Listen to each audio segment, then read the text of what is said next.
How to access Gemini Pro for free on your Google Pixel 10 Pro phone.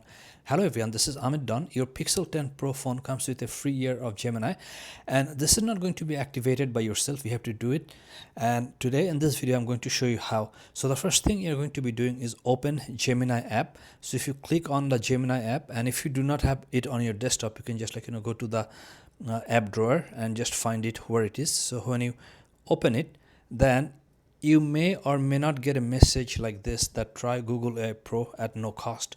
So if you just get a message, then you can just activate right by clicking here.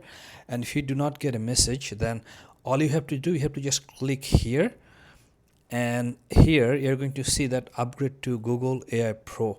And if you click here, then it's going to take you to the section where you can upgrade it for free for 1 year. So Pixel 10 Pro comes with a free 1 year of Gemini, and you should keep activate this, but don't forget to cancel it before the trial period so you don't get charged after the 12 months. Thank you for watching, and I'll see you in the next video.